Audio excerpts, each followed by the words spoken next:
podcast Koloni di mana kita bakal ngebahas semuanya tentang bisnis, pengalaman kerja, dan dunia profesional. Di episode terakhir kita udah ngebahas kurang lebih tentang bagaimana orang banyak yang gagal berbisnis di tahun pertamanya. Nah kali ini kita bakal lebih banyak ngebahas tentang pengalaman seseorang yang sudah sangat berpengalaman di dunia profesional di Indonesia, cara komunikasi yang efektif menurut orang ini. Nah tanpa berlama-lama lagi kita coba undang Mbak Oci kembali ke sini. Halo Mbak Oci. Halo. Gimana halo kabarnya? Gan. Alhamdulillah baik. Kamu gimana? Baik, thank you banyak. Thank you banyak udah nyempetin buat hadir di sini. Kita di sini aku lebih pengen banyak cari tahu pengalaman Mbak Oci secara personal ya. Kira-kira gimana sih menurut pengalaman Mbak komunikasi yang baik dengan berbagai jenis orang tuh kayak gimana? Jadi lebih ke ngasih pengalaman Mbak aja sih menurutku ya. Kalau gitu tanpa lama-lama lagi kita langsung bahas aja kali ya. Aku pengen tahu si Mbak Oci ini punya pengalaman yang kayak gimana sih selama Mbak udah bekerja lebih dari 20 tahun ya. Udah ketemu orang-orang kayak gimana aja kalau boleh sharing. Macem-macem ya. Dari yang level biasa sampai yang high banget gitu. Udah pernah ketemu. Kalau pengalaman aku kan dimulai dari bawah banget ya. Meniti karirnya beneran dari bawah. Jadi aku pernah jadi account manager, pernah jadi sales. Account manager by the way sales ya, salesperson. Ya. Tapi manajer. Enggak ya kan lu enggak manage account ya. Makanya namanya account manager maksudnya itu nge-manage account. Ya. Jadi sebenarnya sales nyeles gitu kan. Nah, waktu aku sebagai sales itu paling sering ditempatin jagain booth pameran. Jadi kalau perusahaan lagi bikin exhibition di mana, ya sales itu frontlinernya lah yang turun nih, garda depannya sales gitu. Nah di situ banyak pengalaman dan pelajaran yang bisa diambil sebenarnya pada saat exhibition kayak gitu.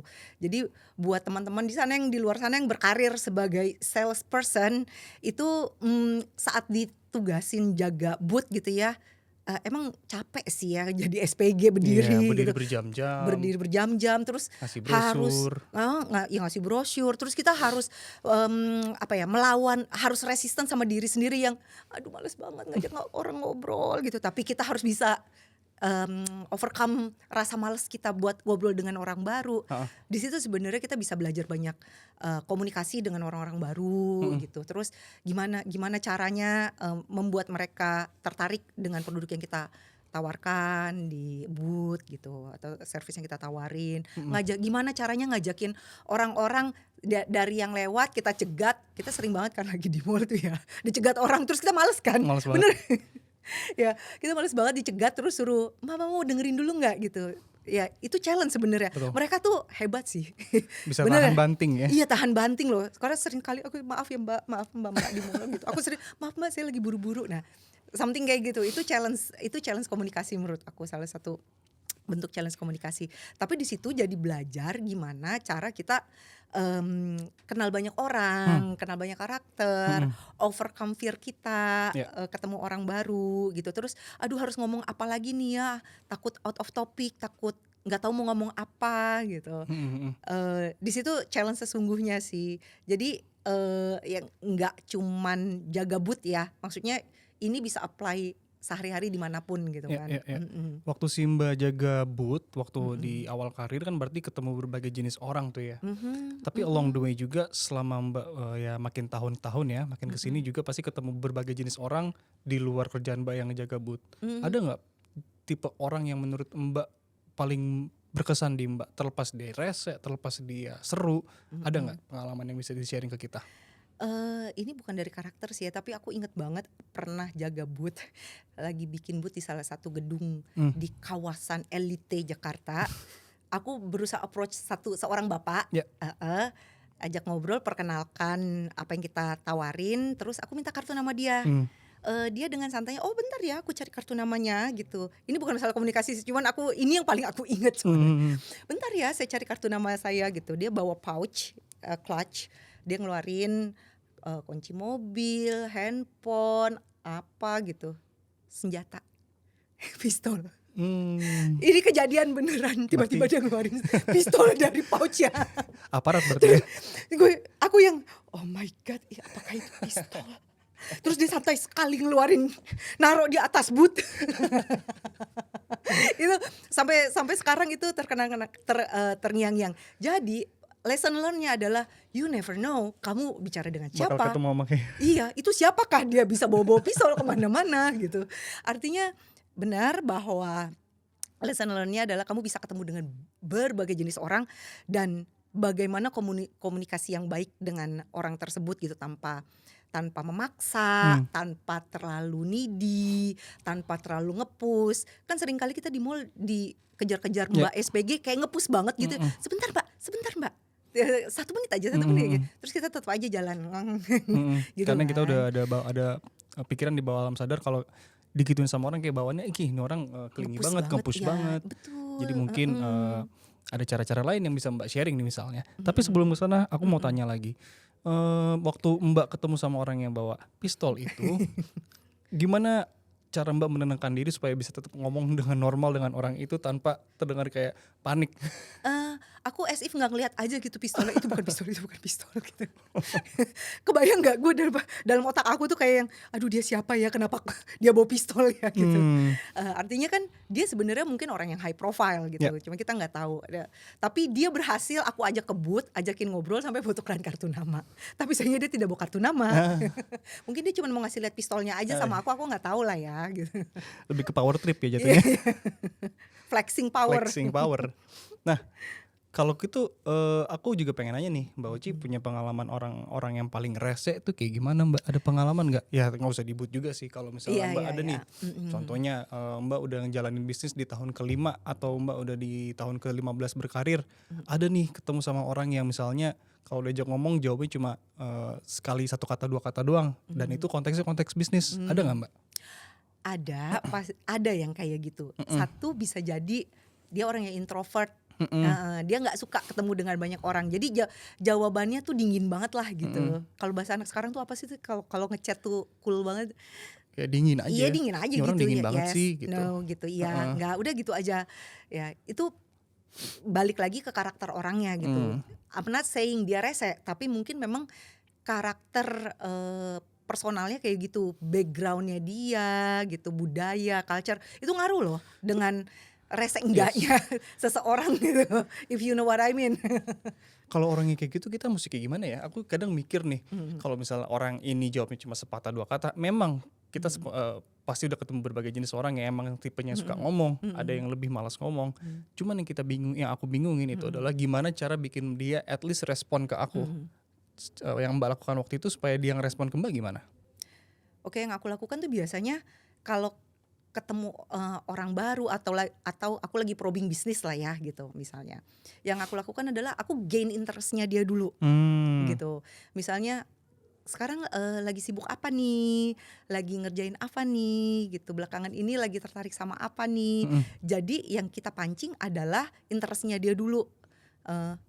Kau lagi suka olahraga ya, olahraga apa, suka padel ya gitu. Oh jadi Terus trying to ngomongin relate. kita try to relate, terus masuk di topik itu gitu. Kalau padel seminggu berapa kali gitu, biasa di mana, atau misalnya dia lagi hobi, lagi belajar golf, atau lagi hobi diving, atau lagi ngulik mobil, kita masuk ke topik itu, get their attention first gitu. Nanti aku baru udah dapet nih vibrasinya udah nyambung, tektokannya udah enak, aku baru masuk ke objektifnya aku biasanya gitu. Basically jualan gitu. Baru masuk tuh objektifnya aku, sampein poin-poin yang mau kita sampaikan.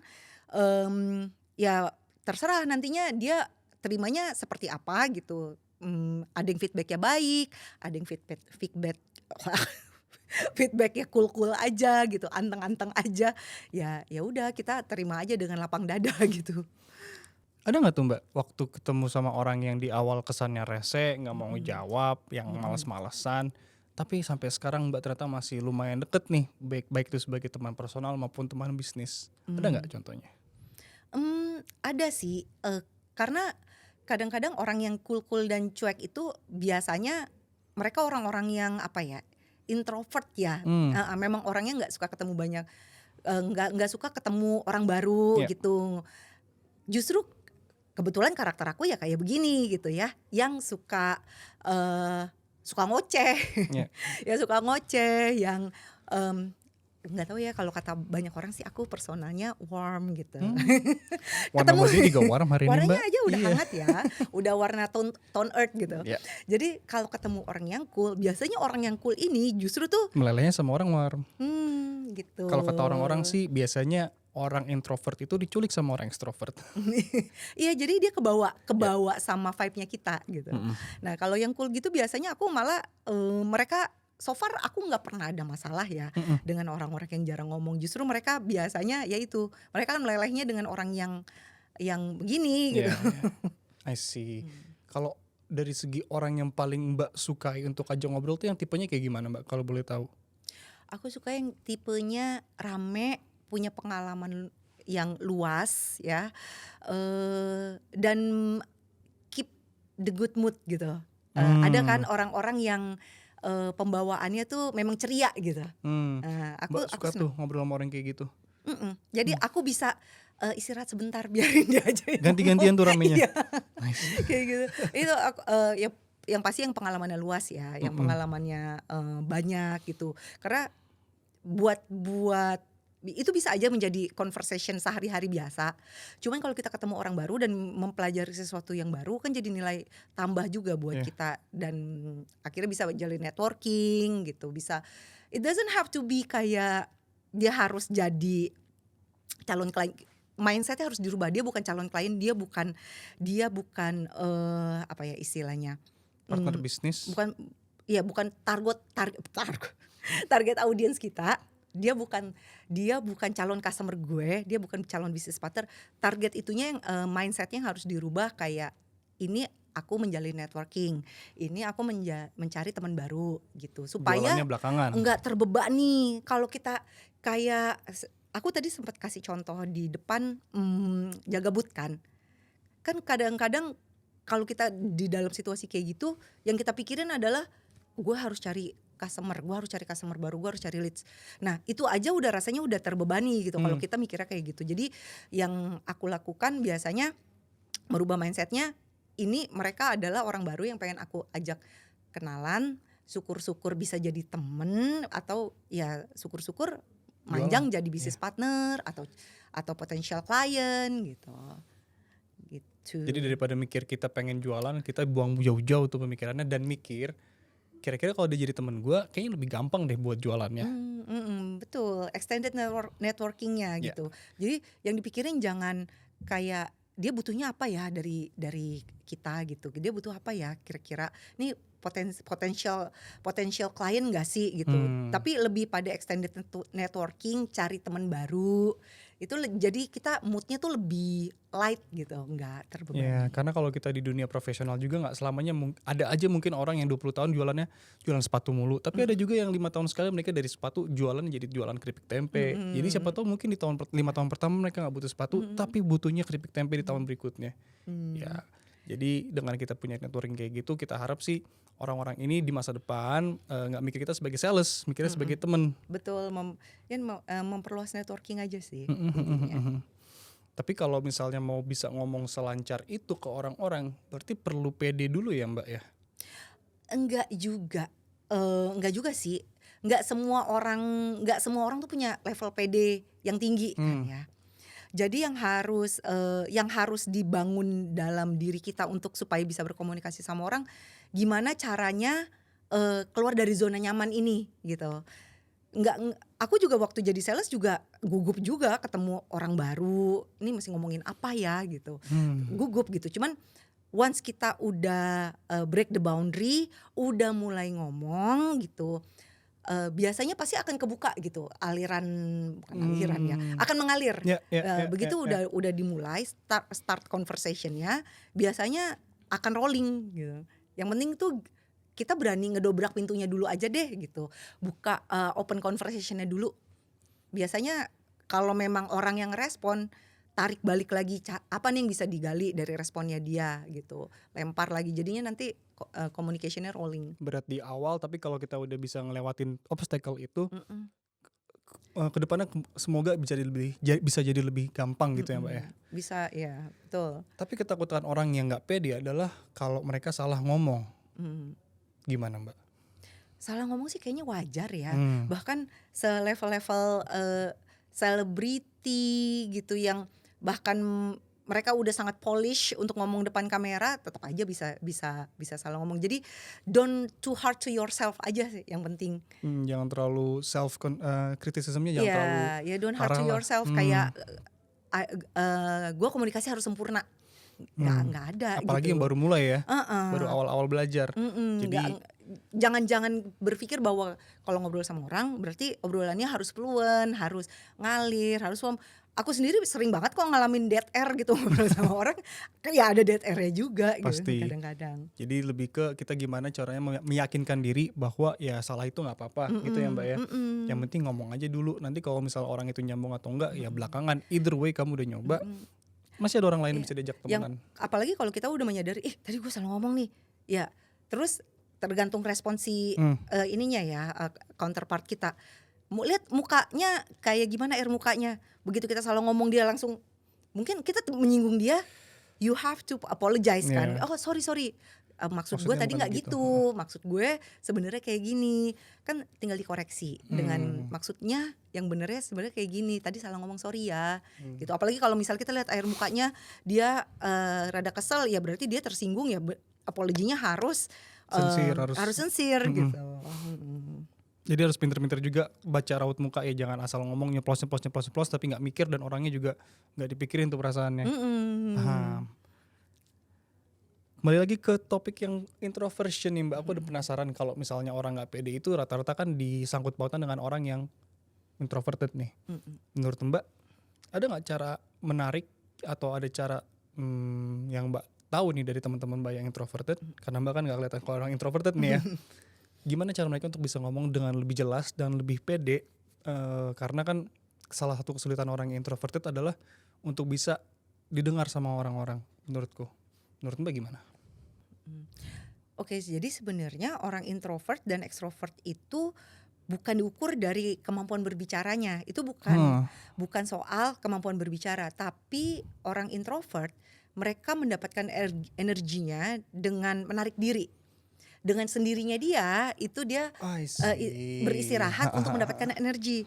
Sedangkan yang ekstrovert dia mendapatkan energi dari lingkungan sekitar, dari orang-orang banyak gitu. Dia dapat energinya itu dari situ. Berarti selama ini saya punya persepsi tentang orang introvert itu antisosial, nggak bisa ngomong, itu salah ya? Enggak juga, ada juga kok orang-orang ekstrovert. Tapi kalau ya dia senang aja berada di lingkungan yang banyak orang gitu. Tapi mereka tapi belum tentu dia bisa berkomunikasi dengan baik. Jadi nggak ngaruh gitu orang introvert atau ekstrovert punya kemampuan bicara jelek atau bagus? Kalau ngomongin kemampuan bicara nggak berpengaruh, tapi lebih bagaimana dia menikmati, menikmati dirinya berada di tengah orang-orang. Nah itu sih sebenarnya tolak ukurnya. Gitu, orang-orang ekstrovert seneng aja gitu di keramaian. Nah itu yang membuat dia akhirnya gampang dapat temen, terlepas dia pintar ngomong apa enggak gitu kan. Berarti ada gitu orang introvert yang sebenarnya komunikasinya bagus? Ada banget sih, kita ngelihat kayak Bill Gates deh, itu dari Microsoft. Bill Gates Microsoft. Dia itu introvert? Kelihatan nggak sih dia introvert gitu? Dia kelihatan, I don't know, aku belum dia kan sosok yang nerd ya, sosoknya nerd banget. Aku belum pernah sih ngobrol langsung dengan beliau ya. Tapi kalau ngelihat sosoknya sepertinya dia sosok yang introvert, tapi dia bisa berbicara di depan publik. Iya sih. Dia bisa bikin statement, pasti polish. Dia lebih polish lah ya dengan tim marketingnya dia dan tim PR-nya dia. Tapi dia mampu berbicara dengan baik di depan umum, di depan pers misalnya. Berarti selama ini gue mikir salah. Gak selamanya orang yang introvert itu nggak bisa ngomong ya? Belum tentu mereka nggak bisa ngomong. Justru malah aku ketemu di beberapa case orang-orang introvert itu justru yang sangat memikirkan apa yang bakal dia omongin. Jadinya justru keluarnya bagus. Lebih perfect tuh, udah diputer-puter di otaknya. Karena dia nggak nyaman dengan ngobrol di depan banyak orang, sehingga dia kayak praktis, iya betul, praktis dalam pikirannya dia, sehingga keluarnya justru outputnya bagus karena dia benar-benar mikirin gitu. Sebelum dia outgoing di publik, dia benar-benar gue harus berlatih dulu nih. Kita sering lihat banyak orang latihan depan kaca Iya, atau iya, latihan iya. sendiri. Itu kebanyakan memang yang kayak begitu tuh orang introvert yang mereka harus berlatih dulu gitu. Jadi keluarnya outputnya justru bagus orang-orang I itu. see. Gitu ya. Ngomongin itu, si Mbak Oci ini punya pengalaman nggak ngomong nekat aja gitu ngomong sama orang random yang Mbak nggak kenal, terlepas yang boot nih ya, di setting lain nih, ada nggak Oke. pengalaman kayak ketemu sama orang, ya Mbak nggak tahu orang ini, tapi Mbak nekat aja ngomong dan tiba-tiba jadi klien, ada nggak? Oke, aku tuh pernah beberapa kali masa-masa di dulu-dulu ya suka diundang ke World Conference sebenarnya gitu, international conference. Jadi sering ketemu dengan orang berbagai bangsa gitu. Dan kita ngomong sama orang satu rumpun sendiri aja kadang-kadang masih takut kan ya ngajak orang ngobrol dengan intensi tertentu. Itu aja kita masih kaku, Ya. takut gimana cara ngobrol. Ini aku dicemplungin sendirian ke international conference yang isinya orang-orang dari berbagai bangsa. Itu ya mau nggak mau sih, itu karena tugas aku mungkin lebih pada aku mikirin ini udah dikirim jauh-jauh ke sini gitu. Sayang banget kalau nggak Sayang banget ngapa-ngapain. kalau aku balik nggak bawa apa-apa, nggak bawa networking, nggak bawa kartu nama orang-orang gitu. Ya kartu nama lah ya simpelnya, ininya matrix ya. Gue harus bisa ngumpulin kartu nama banyak orang gitu. Aku kasih target ke diriku sendiri, harus bisa ngobrol sama sini situ. Yang paling mudah adalah ya udah ajak ngobrol aja kanan kiri aku, yang paling gampang gitu. Jadi harus punya trigger dalam ini kondisinya adalah aku dalam world conference yang Iya, iya, iya. mengharuskan semua orang bernetworking, Iya. bersosialisasi. Beda kalau kita trip ke luar negeri sendiri sama teman-teman, nggak ada kebutuhan ngobrol dengan warga lokal gitu kan, kecuali nanya harga, mungkin order makanan ya. Itu kan nggak ada intensi Iya, buat iya, iya. berkomunikasi kan. Betul, betul, betul. Cuman keperluan ya emang pesan makan, nanya arah gitu-gitu. Ini emang aku dicemplungin ke international conference yang isinya memang aku sendirian, dikirim sendiri. Matriksnya adalah harus mengenalkan perusahaan dan produk dan jasaku ke orang-orang sebanyak mungkin. Itu the real challenge. Nekat banget ya. Nekat banget. Jadi yang aku lakuin ya udah emang nekat bener. Bener katanya Ganesha. Nekat. Yang aku lakuin adalah orang terdekatku aja. Kita round table dinner atau seminar. Hello, I'm Oci from this company. Ya, sebar-sebar kartu nama. And where are you from? Ya, mulai ngebahas. Ya opening conversation lah ya. Emang settingnya juga setting yang harus semuanya ngobrol, kalau Emang nggak ya harus sayang semuanya banget ngobrol. networking gitu kan. Iya, memang tujuan objektif dari acara itu kan memang networking Iya, kan iya, gitu, iya. untuk kenal satu sama lain. Nah, kalau nggak dalam konteks bisnis ya, salah satu pentingnya deh. Salah satu pentingnya. Salah satu contohnya deh.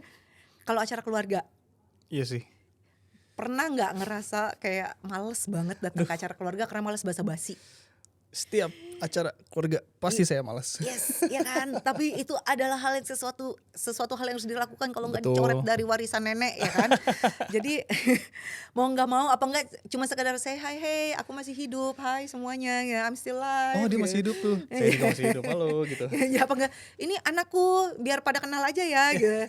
Dalam konteks seperti itu, tapi ya itu adalah situasi di mana rasanya tuh males dateng gitu, kayak draining out karena tiap ketemu harus ngomongin hal yang sama gitu, basa-basi dengan hal yang sama dengan orang-orang yang kadang-kadang kita aduh pengen terlalu kepo deh gitu kan. Tapi harus juga dilewatin. Tapi harus dilewati gitu. Ya udah kita dibawa apa ya? Kalau aku udah sampai tipe yang I don't have to fake it anymore. Kalau situasinya bukan situasi bisnis ya.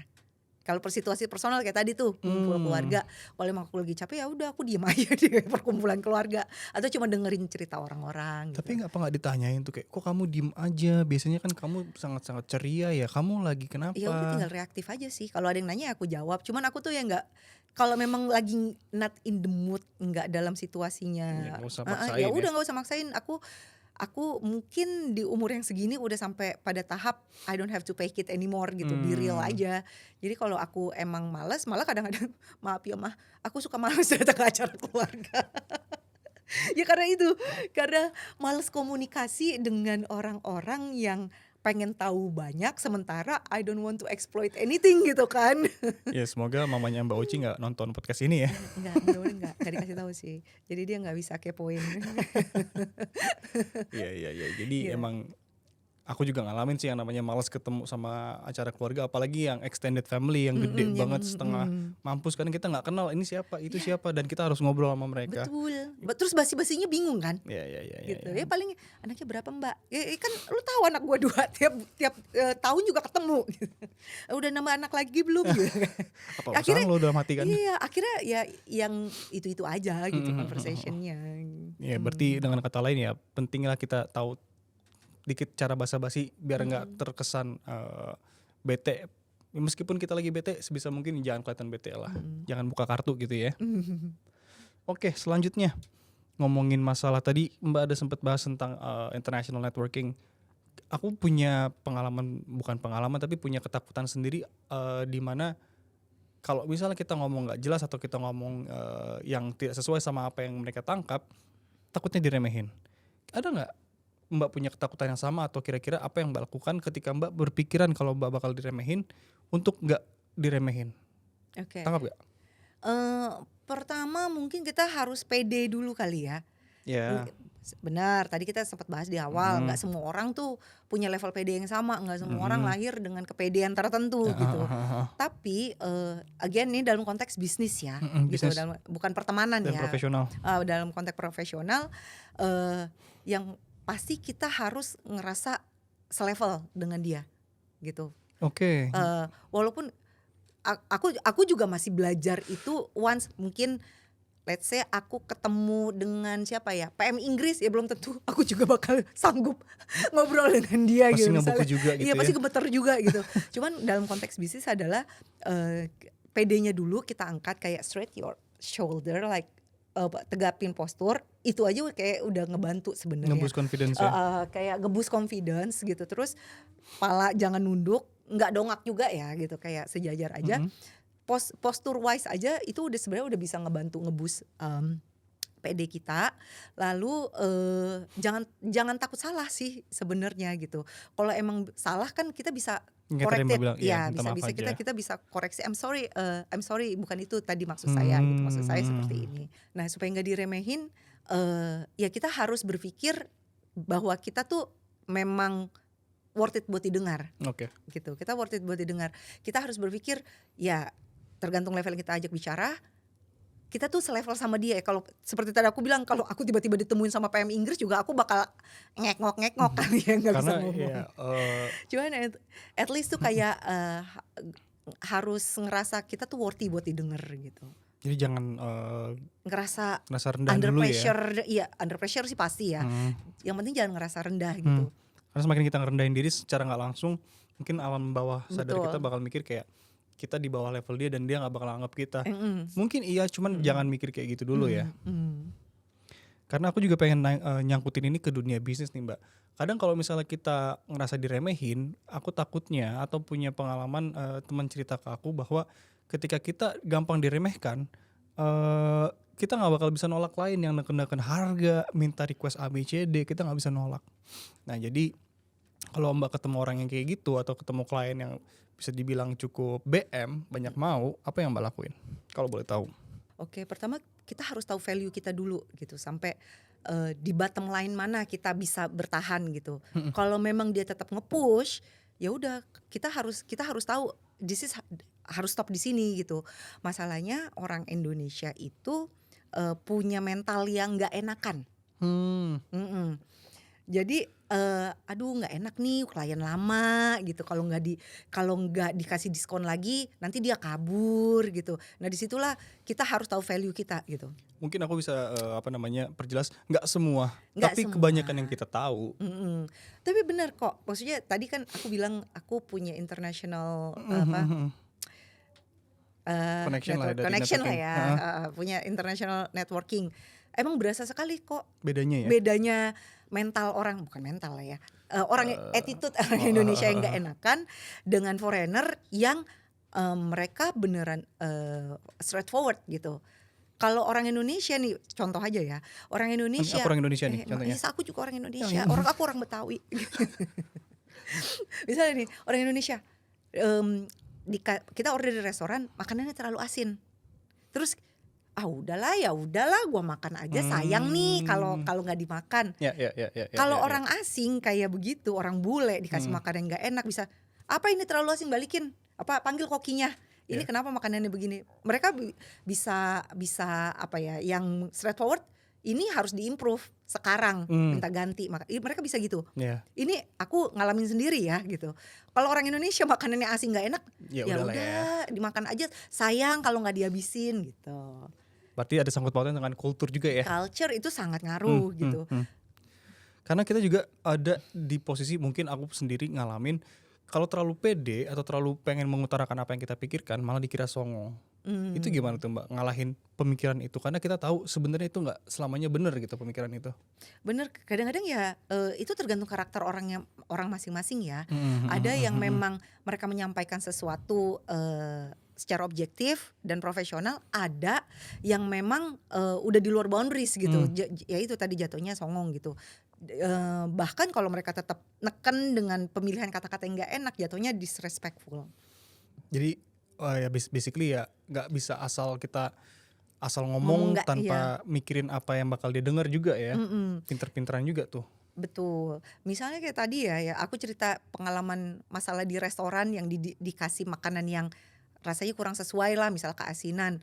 Kalau kita ngomongnya baik-baik pelan-pelan, "Mas ini kayaknya rasanya keasinan deh, mau cobain nggak? Buat saya terlalu asin, Masnya mau cobain nggak?" Mungkin bisa dibilangin ke chefnya mungkin Perbaikilah. ditukar, diperbaiki, entah dikasih gula, entah apa ya, atau ditukar gitu, dimasak ulang. Itu lebih enak kan ketimbang, "Makanan apa nih?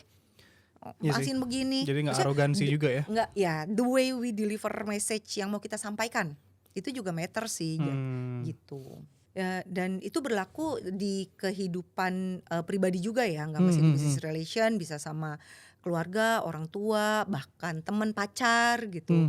Kita harus, ya mungkin orang Indonesia nggak enakan, aku sendiri sebenarnya orang yang nggak enakan gitu. Tapi udah ngerasain banget akhirnya suka dimanfaatin orang. Ya, karena malas banget ya kalau kita kayak nggak bisa nolak permintaan yang sebenarnya ya juga di luar nalar kita gitu. Mhm, Tapi saking nggak enakannya, kayak kita mau ngomong ya udah deh, mhm, mhm. kayak nggak enak banget ya. Iya, contoh simpelnya deh, pinjem duit, orang pinjem duit. Kalau udah mana saya punya hati Hello Kitty gitu, suka nggak tegaan gitu, tapi akhirnya yang rugi siapa? Ya aku. Ya, ya, ya. You know my story, banyak yang nggak ganti duit. Aduh, Kayak gitu-gitu. ya, ya. Padahal aku tahu nih kayak, udah bahkan sampai waktu ngasihnya aja nih jangan sampai bikin banyak orang minjem duit ya sama gue. Terus gara-gara podcast ini banyak yang minjem duit lagi kan. Jangan ke ojol, ke Mbak Oci aja. Tapi bunganya lebih gede dari ojol. Jangan ya teman-teman ya. Iya, iya kayak gitu. Sampai, ada orang yang aku pinjemin to the point where kalau dia minjem ya udah gue kasih dikit, yang penting gue ikhlas. Saking nggak bisa nolak ya. Saking nggak bisa nolak, dan aku tahu mungkin dia nggak bisa ganti. Pertanyaan berikutnya Mbak Oci, aku pengen tahu nih, salah satu kemampuan berbicara atau komunikasi dengan orang itu di setting maupun dunia kerja, pertemanan dan lain sebagainya itu adalah bagaimana kita nggak cuma bisa ngomong tapi juga bisa untuk mendengar. Nah ini, kadang-kadang yang menjadi, momok. Orang bilang kemampuan berbicara, kemampuan komunikasi, selalu itu yang ter-highlight. Tapi ada satu menurut aku kemampuan yang di underestimate, itu tadi kemampuan mendengar. Karena nggak semua orang itu punya capability untuk dengerin orang gitu. Nah itu, skill yang menurut aku ya saat ini itu jarang orang punya, karena semua orang tuh maunya didengerin, tapi jarang ada yang mau mendengarkan. Padahal, dalam menerima informasi kan, Dua kalau arah. kita mendengar kan artinya kita menerima informasi ya. Dari informasi kita terima tuh banyak hal yang bisa kita olah untuk menjadi topik yang bisa kita lempar lagi, Ya. supaya, komunikasinya mengalir gitu. Nah, untuk mendengarkan pasti untuk orang-orang yang outspoken, yang senang yang ngobrol, itu susah. Itu kayak yang aku sendiri masih belajar untuk, gimana caranya aku menjadi pendengar yang baik. Kayak dalam momen-momen tertentu ya, kayak, "Oh Cita," dalam hati nih, aku dengerin dia ngobrol terus kayak ada sesuatu yang gue pengen apa sih, kayak Pengen motong gitu. pengen motong, terus kayak yang pengen istilahnya timpalin gitu. Aku pengen banget nimpalin, terus aku harus menahan diri. Nanti dulu, dengerin dulu sampai habis.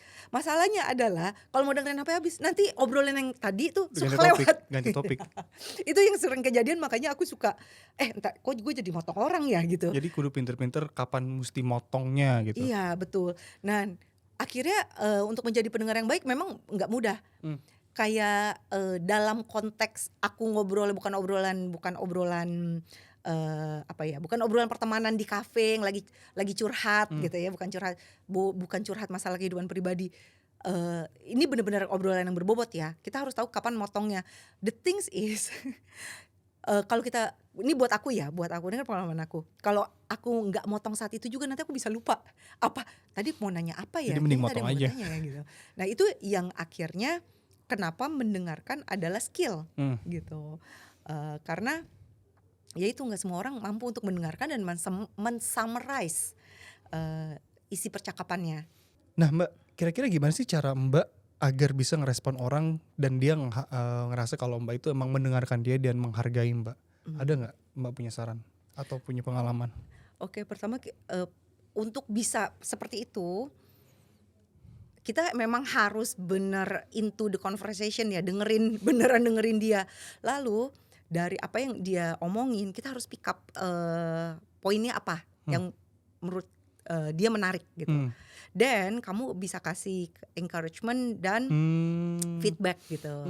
Kayak yes, I heard you, that's very interesting. Kayak ya, yang tadi lo omongin tuh oke banget loh gitu. Gue juga pernah ngalamin. Menurut gue yang tadi menurut gue lo harusnya kayak gini gitu. Jadi kita juga harus bisa ngasih feedback supaya terdengar, bukan supaya terdengar ya, untuk menunjukkan bahwa kita memang interest gitu. Ya, terlepas kita interest atau enggaknya. Terlepas kita interest apa enggak, tapi kita harus bisa pick up satu atau dua beberapa highlight dari yang dia omongin gitu berulang kali. Oh, berarti interestnya dia di situ. Apalagi kalau dia mention berulang-ulang berarti di situ dia interestnya. Ya, supaya kita nggak terkesan ya asal lewat aja di otak kita gitu ya. Ya supaya bukan terkesan. Memang kita sebenarnya sebaiknya harus sincerely simpati ya, bukan terkesan. Disitulah sebenarnya itu kunci dari komunikasi yang baik adalah memang kita sincere gitu. Harus sincere dan harus humble ya. Memang kita nggak fake lah gitu. Untuk menunjukkan bahwa kita care sama topik pembicaraan ini, kita care, itu tadi encouragement dan ngasih feedback gitu. Jadi ini serve muka dua, pinter-pinter nempatin diri supaya nggak dimanfaatkan dan tapi tetap juga mendengarkan orang itu. Betul. Okay. Orang paling seneng kan kalau didengerin gitu. Terus apalagi kalau ngerasa kita punya pengalaman yang sama gitu, kita berarti kita connect nih gitu dengan relate dengan punya pengalaman yang sama gitu. Seperti semua hal yang kita alami dalam hidup ini, practice make perfect. Enggak sih, enggak mesti perfect. Practice make better. Itu aja dulu, enggak mestinya mencapai perfect tapi better dulu. Jadi banyak-banyakin practice ketemu orang atau mengajak komunikasi orang duluan. Ini bukan dalam konteks pribadi ya. Yang orang ngedate gitu terus ngajak komunikasi duluan. Gua say hi lah gitu. Bukan itu ya, tapi dalam konteks ya dalam setting profesional dan bisnis kita sering-sering ketemu banyak orang, itu ngebantu sih untuk kenal banyak karakter orang. Terus tiap karakter, tiap orang pasti punya respon yang berbeda-beda gimana cara nanggepinnya gitu. Orangnya introvert, kita ngobrol sama orang yang introvert, sama ngobrol sama orang yang introvert pasti trik komunikasinya juga beda gitu. Kalau orang yang introvert pasti kita diggingnya tuh effort banget kan. Untuk dia keep interest, untuk tetap pembicaraannya flowing. Kalau sama orang introvert pasti beda gitu triknya. Sama yang extrovert justru mungkin dia butuh listener. Iya sih. Gitu kalau sama orang introvert. Masing-masing punya role-nya sendiri-sendiri. Betul. Kalau orang introvert justru seneng kalau kita yang banyak ngomong. Gitu. Jadi kita harus pintar-pintar membawa situasi, membawa diri gitu ya dalam setiap situasi ataupun orang karakter lawan bicara kita. Tapi gimana caranya kita bisa ketemu orang random untuk kita bisa ajakin latihan komunikasi? Karena kan emang gak setiap minggu kita masuk ke eksibisi ya Mbak. Ada saran gak?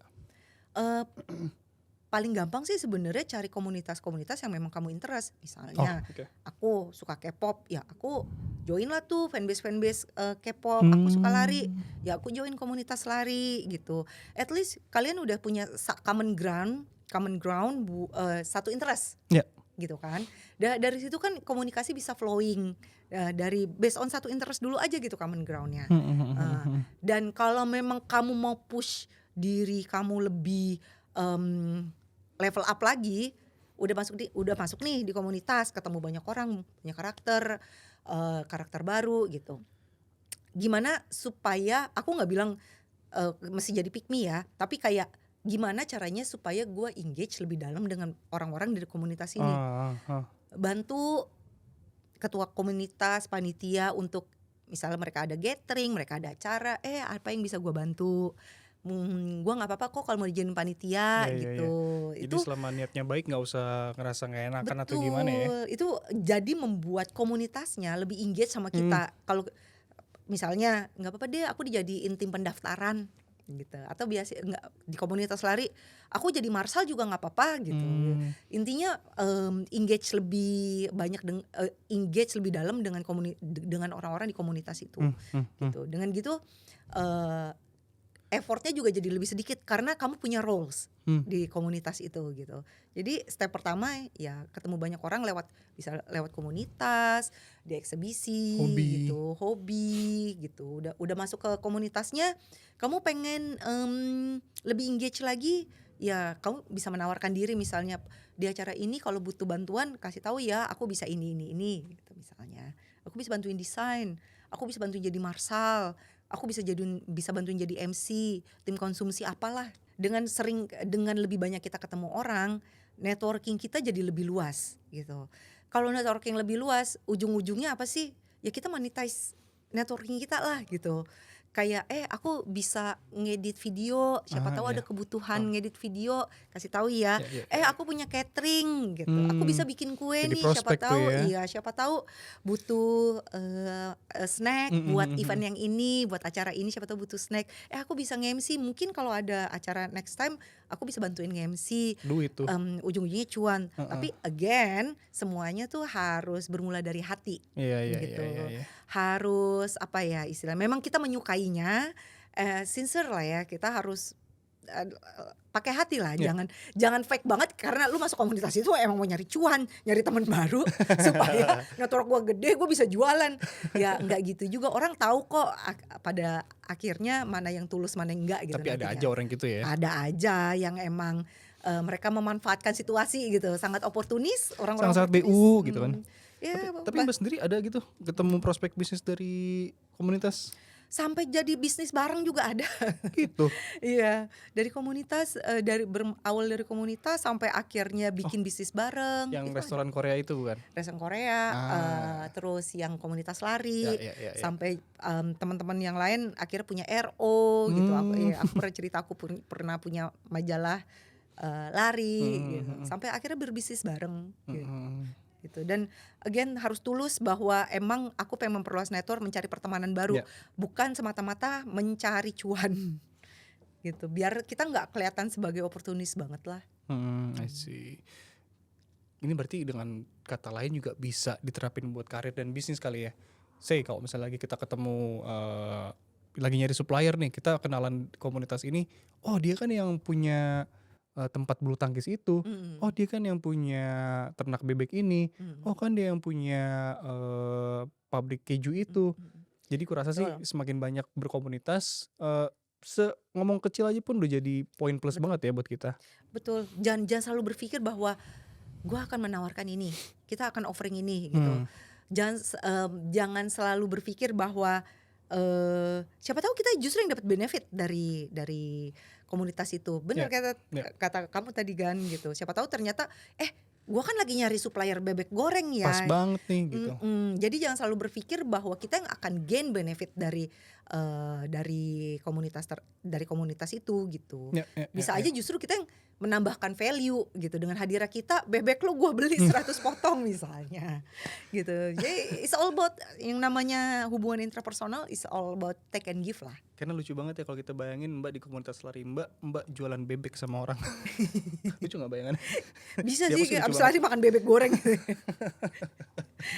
Seru banget sih bicara hari ini, kita udah hampir sejam lebih ya ngobrol-ngobrol masalah komunikasi dan lain sebagainya.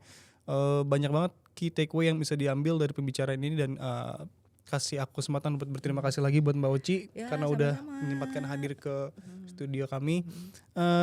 Jangan lupa untuk like, komen dan subscribe teman-teman ya, dan sampai jumpa dan ketemu lagi di episode berikutnya. Bye.